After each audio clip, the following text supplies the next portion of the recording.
মিটিজোড়া ধারাবাহিকে দেখেছিলাম রায় অনির্বাণের সাথে কথা বলছে। ও ডিভোর্স চায় অনির্বাণের কাছে।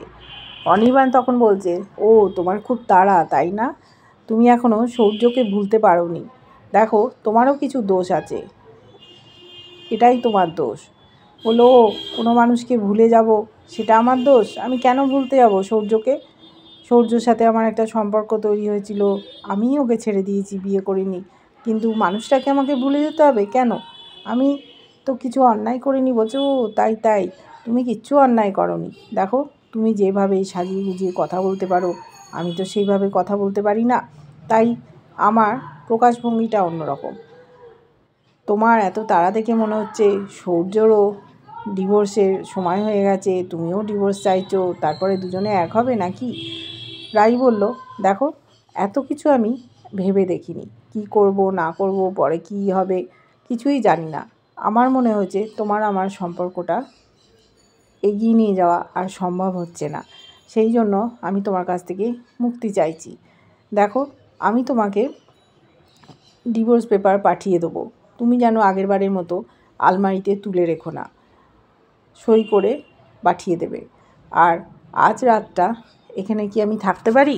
তাহলে কাল সকালে আমি আমার যেটুকু জিনিসপত্র আছে নিয়ে চলে যাব।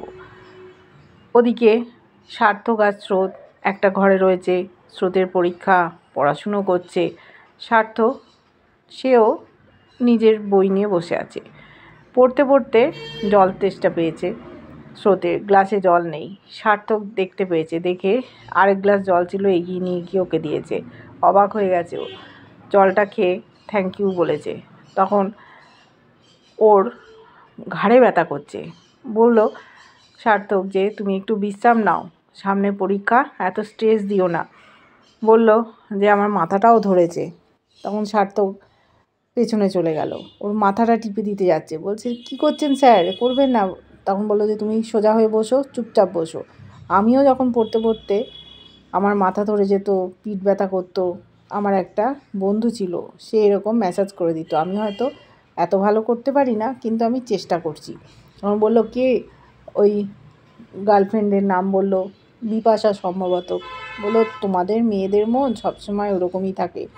না, ওটা আমার ছেলে বন্ধু ছিল, খুব ভালো করে মেসেজ করে দিল। তারপর দেখেছি সার্থক অপেক্ষা করছে ঘরের মধ্যে। স্রোত চলে গেছে অন্য জায়গায় পড়তে, বলছে আমার বড্ড ঘুম পাচ্ছে, এখনও স্রোত আসছে না।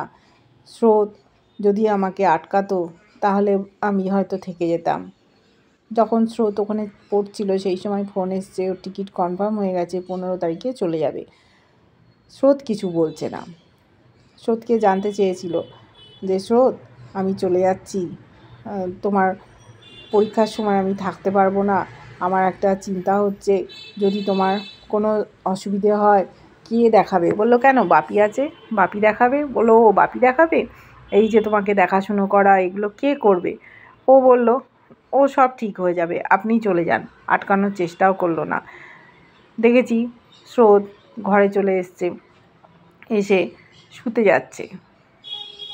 তখন সার্থক বলছে, দেখো তোমার সাথে আমার একটা কথা আছে। বলছে, হ্যাঁ বলে ফেলুন, আমার বড্ড ঘুম এসছে, কাল সকালে আবার ক্লাস আছে, যেতে হবে। কি বলতে চান? বলল, দেখো স্রোত, তোমার ধরো বিয়ে হয়েছে, যদিও তুমি আমার স্টুডেন্ট, কিন্তু আমারও কিছু দায়বদ্ধতা আছে তোমার প্রতি। তখন বললো যে, আপনি এত ঘুরিয়ে ফিরিয়ে না বলে সোজাসুজি বলুন। বলল, তুমি যদি বলো আমি নাও যেতে পারি, থেকে যেতে পারি। স্রোত অবাক হয়ে গেছে, উঠে বসেছে, বসে বলছে, কি বললেন স্যার, আপনি থেকে যাবেন আমার জন্য? বলছে, হ্যাঁ, তোমাকে দেখাশুনো করতে হবে, সামনে পরীক্ষা, কে দেখবে তোমাকে? বললো, না না স্যার, আপনি চলে যান। বললো, পরীক্ষার পর তুমি কি করবে? বললো, দেখুন আপনি যদি ঘরে না থাকেন, আমি ছড়িয়ে ছিটিয়ে পড়াশুনো করব, আমায় কোথাও যেতে হবে না, আমি ভালোই থাকবো। বললো, ও এই জন্য? বললো, হ্যাঁ, পরীক্ষার পর আমি আবার আমার বাড়ি চলে যাব, এদিকে 1 বছরও কেটে যাবে, ওদের ডিভোর্স হয়ে যাবে, এই রকমই চুক্তি ছিল। কিছুতেই বলছে না, দুজন দুজনের দিকে তাকিয়ে আছে, এও বলবে না ওও বলবে না যে আমরা একসাথে থাকতে চাই। দেখেছি শুয়ে পড়েছে সার্থক। দুজনেরই রাগ, একটা চাদর নিয়ে টানাটানি করছে। স্রোত বলল, আমি চাদর নেব। ও চাদর নিয়েছে, টানতে টানতে দুজন মুখোমুখি। সার্থক বলছে, স্রোত তুমি একবার বলো যে থেকে যেতে, আমি থেকে যাব। তুমি আমার স্ত্রী, আমি তোমাকে ভালোবাসি, এই কথাটা বলতে পারছে না। ওদিকে স্রোতও বলছে, স্যার আপনি থাকতে পারছেন না, এই আমাদের ইগোর জন্য আমরা কেউ কাউকে বলতে পারছি না, আপনি ছেড়ে চলে যাবেন। দুজনেরই মন খারাপ, কিন্তু দুজনেই চুপ। তাও সার্থক একবার বলেছে। ওদিকে সকাল হয়ে গেছে, রায় নিজের ব্যাগপত্র গোছাচ্ছে, চলে যাবে। এসেছে বৌমণি আর ওর দাদা, নিয়ে যেতে এসছে। সেই সময় কোয়েল ছুটতে ছুটতে এসছে, বলছে যে তুমি যেও না রায়, তুমি আমার জন্য চলে যাচ্ছ, কেন তুমি চলে যাচ্ছ? আমার অপরাধ বোধ হবে। বলছে, না না, তোমার ভুল হচ্ছে, আমি তোমার জন্য চলে যাচ্ছি না। তুমি এটা ভাবলে কি করে? আমি একটা ভুল জায়গায় এসে পড়েছিলাম, সেটা শুধরানোর জন্য চলে যাচ্ছি, তোমার কোনো দোষ নেই। অনির্বাণকে ও বলেছিল, দেখো তুমি আমাকে কত সন্দেহ করো, আমাকে একেবারে নিচে নামিয়ে দিয়েছো, এমনকি দিয়ার কমলালেবু এনেছো, সেই কমলালেবু চুরির দায়টা আমার ঘাড়ে চাপিয়ে দিলে। তুমি একবারও ভেবে দেখলে না যে রাই এটা করতে পারে না? সব সময় আমাকে তুমি দোষারোপ করেছো, যে যা বোঝাচ্ছে তাই বুঝছো, তোমার নিজস্বতা কিছু নেই।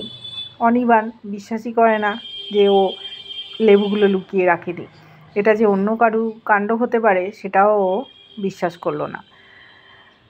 ঘর থেকে চলে যাচ্ছে, বাইরে ঘরে ওর শাশুড়ি মা নেল পলিশ পরছে, নখ ঠিক করছে, অনির্বাণের অস্থিরতা আমরা দেখতে পাচ্ছি। রাই চলে যাবে, দিয়া একটা ছবি আঁকছে, সেখানে লেখা আন্টি। ঘর থেকে বেরিয়ে যাচ্ছে, বেরিয়ে যেতে যেতে অনির্বাণকে বলল, আমি ডিভোর্স পেপারটা খুব তাড়াতাড়ি পাঠিয়ে দেবো, তুমি সই করে দিও। ও বলল, হ্যাঁ দেবো।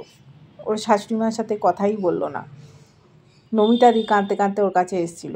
নমিতাদিকে বলল যে, তুমি কেঁদো না নমিতাদি, আর শোনো, তুমি দিয়ার দিকে একটু নজর দিও, দিয়াকে দেখো। কোয়েল তো খুব খুশি। কোয়েলকেও বলে গেল, দেখো এই সংসারটা এখন তুমি দেখবে, তোমার ওপর দায়িত্ব দিয়ে আমি চলে যাচ্ছি। ও বলেছিল, এটা তোমার সংসার, তুমি থাকো, কেন তুমি চলে যাচ্ছ, আমি বরং চলে যাচ্ছি। সবটাই ওর নাটক, ও কোথাও যাবে না, ওখানেই থাকতে এসেছে। চলে গেল রায়, কেউ কিচ্ছু বলল না, দরজা লাগিয়ে দিল নমিতাদি।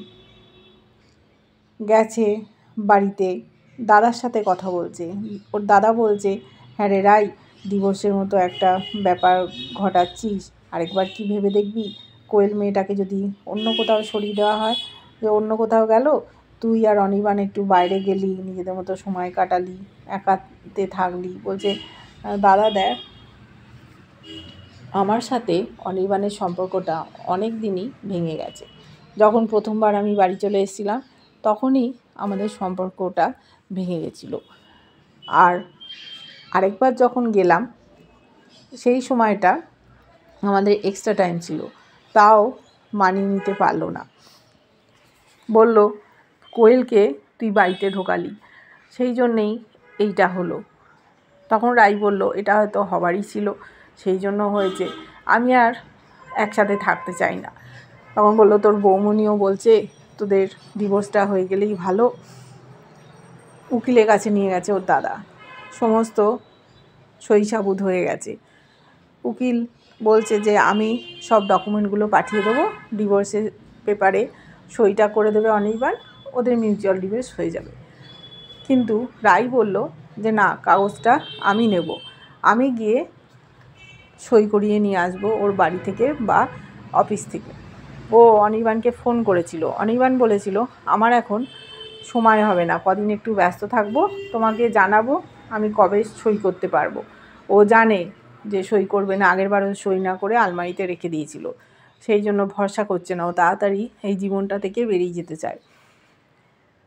ওর দাদা বারণ করছিল, কিন্তু ও যখন জেদাজেদি করছে বললো, আচ্ছা ঠিক আছে। রাই আর ধৈর্য ধরতে পারছে না, অনির্বাণের অফিসে চলে গেছে। অনির্বাণ কাজ করছিল, বলছে, কী ব্যাপার তুমি এখানে, তোমাকে কে ঢুকতে দিল? বলছে, কেন, যে দারোয়ান সেও তো জানে এখনও আমি তোমার লিগালি স্ত্রী, তাই ঢুকতে দিয়েছে। বলল, দেখো তুমি তো সব ডকুমেন্ট পেয়েই গেছো, কিন্তু তুমি সইটা করছো না, সইটা তুমি করে দাও, দিয়ে আমাকে মুক্তি দিয়ে দাও। বলছে, বাবা তোমার খুব তাড়া তাই না? আমি তো বলেছিলাম আমি একটু ব্যস্ত আছি, কদিন সময় লাগবে, তারপর তোমার সাথে আমি বসবো, বসে সইটা করব। বলল রাই, দেখো কতক্ষণ লাগবে একটা সই করতে? 1 মিনিট লাগবে। আমি তো কাগজটার সাথে এনেছি, তুমি সইটা করে দাও, তারপরে তুমি তোমার কাজ নিয়ে ব্যস্ত থাকো, আমাদের মিউচুয়াল ডিভোর্সটা হয়ে যাবে, আমি তোমার থেকে মুক্তি চাই। কিন্তু অনির্বাণ রায়কে ছাড়তে চায় না, সেই জন্যেই এত দ্বিধা দ্বন্দ্ব। আগেরবার অনির্বাণ নিজে এনেছিল ডিভোর্স পেপার, আগেই সই করে দিয়েছিল, রায় সই করে পাঠিয়ে দিয়েছিল, কিন্তু সেটাও ছিঁড়ে ফেলে দিয়েছিল, তাই ডিভোর্সটা হতে পারেনি। এবার আর রিস্ক নেয়নি, রায় নিজেই এসছে। অনির্বাণ কি সইটা করে ওকে মুক্তি দিয়ে দেবে, নাকি অপেক্ষা করিয়ে রাখবে? দেখতে থাকবো। কেমন লাগছে ধারাবাহিকটা জানিও। ভালো লাগলে লাইক, কমেন্ট, সাবস্ক্রাইব করা, যারা ফেসবুক পেজ থেকে দেখছো ফলো করে সাথে থাকার অনুরোধ রইল।